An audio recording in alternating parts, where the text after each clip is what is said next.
अस्सलाम वालेकुम दोस्तों। ਅੱਜ ਗੱਡੀ ਦੇ ਬਾਰੇ ਦੱਸਣਾ ਇਹ ਹੈ ਕਿ ਅਗਰ ਗੱਡੀ ਦੇ ਮੀਟਰ ਦੇ ਵਿੱਚ ਇਸ ਤਰ੍ਹਾਂ ਦੀ ਲਾਈਟ ਸ਼ੋ ਹੋ ਜਾਵੇ ਜਿਸ ਤਰ੍ਹਾਂ ਦੀ ਨਾਲ ਇਹ ਤਸਵੀਰ ਲਾਈ ਹੈ ਤੇ ਆਪਾਂ ਨੂੰ ਕਿਹੜੇ ਕਿਹੜੇ ਜ਼ਰੂਰੀ ਕੰਮ ਆਪਾਂ ਨੂੰ ਕਰਾਣੇ ਚਾਹੀਦੇ ਨੇ ਔਰ ਇਹ ਕਿਸ ਦੀ ਲਾਈਟ ਹੈ ਔਰ ਇਹ ਕਿਉਂ ਚੱਲ ਪਾਉਂਦੀ ਹੈ ਔਰ ਇਹਦੇ ਚੱਲਣ ਨਾਲ ਨੁਕਸਾਨ ਕੀ ਹੈ। ਅਗਰ ਆਪਾਂ ਇਹਦੇ ਚੱਲਣ ਦੇ ਬਾਵਜੂਦ ਗੱਡੀ ਚਲਾਈ ਰੱਖੀਏ ਤਾਂ ਨੁਕਸਾਨ ਕੀ ਹੁੰਦੇ ਨੇ ਆ ਦੱਸਣਾ ਇਹ ਹੈ। ਤੇ ਦੋਸਤੋ ਕਈ ਡਰਾਈਵਰ ਤੈਨੂੰ ਵੇਖ ਕੇ ਆਖ ਸਕਦੇ ਨੇ ਚੈੱਕ ਇੰਜਨ ਲਾਈਟ, ਇਹ ਚੈੱਕ ਇੰਜਨ ਲਾਈਟ ਨਹੀਂ ਹੈ ਦੋਸਤੋ।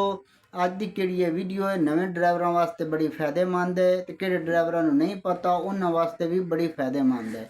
ਇਹ ਕਿਹੜੀ ਲਾਈਟ ਹੈ, ਇੰਜਣ ਦੇ ਵਿੱਚ ਇੱਕ ਮੋਬਿਲਾਈਲ ਪੰਪ ਹੁੰਦਾ ਹੈ। ਆ ਨਾਲ ਮੋਬਿਲਾਈਲ ਪੰਪ ਦੀ ਵੀ ਤਸਵੀਰ ਲਾਈ ਹੈ। ਇੰਜਣ ਦੇ ਵਿੱਚ ਕਿਹੜਾ ਮੋਬਿਲਾਈਲ ਪੰਪ ਹੁੰਦਾ ਹੈ ਔਰ ਇੰਜਣ ਦੇ ਵਿੱਚ ਉਹ ਕਿਹੜਾ ਮੋਬਿਲਾਈਲ ਪੰਪ ਕਰਦਾ ਕੀ ਹੈ, ਕਿਹੜਾ ਮੋਬਿਲਾਈਲ ਹੁੰਦਾ ਹੈ ਨਾ ਇੰਜਣ ਦੇ ਵਿੱਚ, ਕਿਹੜਾ ਇੰਜਣ ਦੇ ਵਿੱਚ ਤੇਲ ਹੁੰਦਾ ਉਹਦਾ ਪ੍ਰੈਸ਼ਰ ਬਣਾਈ ਰੱਖਦਾ ਹੈ।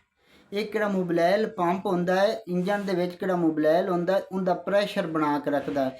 ਜਦੋਂ ਇਹ ਮੋਬਿਲਾਈਲ ਪੰਪ ਖਰਾਬ ਹੋ ਜਾਵੇ ਤੇ ਕਿਹੜਾ ਇੰਜਣ ਦੇ ਵਿੱਚ ਮੋਬਿਲਾਈਲ ਦਾ ਪ੍ਰੈਸ਼ਰ ਬਿਲਕੁਲ ਖਤਮ ਹੋ ਜਾਂਦਾ ਹੈ, ਕਿਉਂਕਿ ਕਈ ਹਿੱਸੇ ਐਸੇ ਨੇ ਇਹ ਮੋਬਿਲਾਈਲ ਪੰਪ ਦੇ ਖਰਾਬ ਹੋਣ ਦੇ ਨਾਲ ਉਹਨਾਂ ਜਗ੍ਹਾ ਤੇ ਤੇਲ ਨਹੀਂ ਜਾ ਰਿਹਾ ਹੁੰਦਾ। ਜਦੋਂ ਉਹਨਾਂ ਜਗ੍ਹਾ ਤੇ ਤੇਲ ਜਦੋਂ ਨਹੀਂ ਜਾ ਰਿਹਾ ਹੁੰਦਾ ਤੇ ਗੱਡੀ ਕੀ ਨੁਕਸਾਨ ਕਰ ਸਕਦੀ ਹੈ ਔਰ ਕੀ ਨੁਕਸਾਨ ਹੋ ਸਕਦੇ ਨੇ ਇਹ ਆ ਦੱਸਣਾ ਇਹ ਹੀ ਹੈ। ਔਰ ਇਹ ਬੜੇ ਜ਼ਰੂਰੀ ਕੰਮ ਨੇ ਕਿਹੜੇ ਦੱਸਦੇ ਪਿਆ ਹੈ।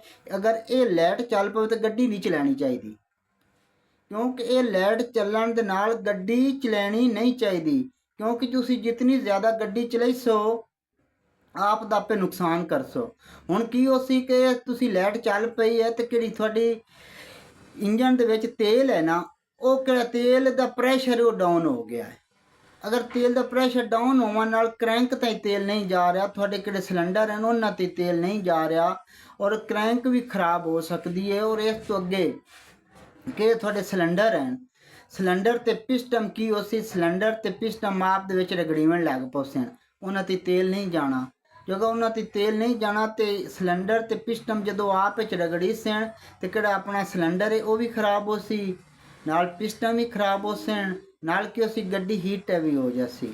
ਜਦੋਂ ਗੱਡੀ ਹੀਟ ਟੈਪ ਹੋ ਜਾਸੀ, ਇਤਨੀ ਹੀਟ ਟੈਪ ਹੋ ਜਾਸੀ ਕਿਹੜੇ ਵਿੱਚ ਪਿਸਟਨ ਸੀਲ ਹੋ ਜਾਸਣ, ਇਹਨੂੰ ਸੱਦੇ ਨੇ ਗੱਡੀ ਦਾ ਇੰਜਨ ਸੀਲ ਹੋ ਗਿਆ। ਜਦੋਂ ਵੀ ਗੱਡੀ ਦਾ ਇੰਜਨ ਸੀਲ ਹੁੰਦਾ ਹੈ ਤੇ ਕਿਹੜਾ ਸਿਲੰਡਰ ਹੈ ਉਹਦੇ ਤੇ ਤੇਲ ਨਹੀਂ ਜਾਂਦਾ, ਪਿਸਟਨਾਂ ਤੇ ਨਹੀਂ ਜਾਂਦਾ ਮੋਬਿਲਾਈਲ ਔਰ ਤੇ ਮੋੜ ਇੰਜਨ ਸੀਲ ਹੁੰਦਾ ਹੈ। ਔਰ ਹੁੰਦਾ ਇਸੇ ਵਜ੍ਹਾ ਤੋਂ ਹੈ ਕਿ ਜਦੋਂ ਵੀ ਗੱਡੀ ਦੇ ਵਿੱਚ ਮੋਬਿਲਾਈਲ ਪੰਪ ਖਰਾਬ ਹੋ ਜਾਵੇ, ਮੋਬਿਲਾਈਲ ਪੰਪ ਖਰਾਬ ਹੋ ਜਾਵੇ ਜਦੋਂ ਵੀ ਕਿਹੜਾ ਇੰਜਨ ਦੇ ਵਿੱਚ ਤੇਲ ਹੁੰਦਾ ਉਹਦਾ ਪ੍ਰੈਸ਼ਰ ਨਹੀਂ ਹੁੰਦਾ।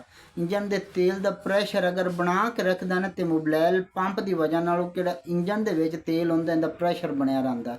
ਔਰ ਇਹ ਕਿਹੜਾ ਮੋਬਿਲਾਈਲ ਪੰਪ ਇੰਜਨ ਦੇ ਸਾਰੇ ਹਿੱਸੇ ਦੇ ਵਿੱਚ ਮੋਬਿਲਾਈਲ ਨੂੰ ਘੁਮਾਈ ਰੱਖਦਾ ਹੈ।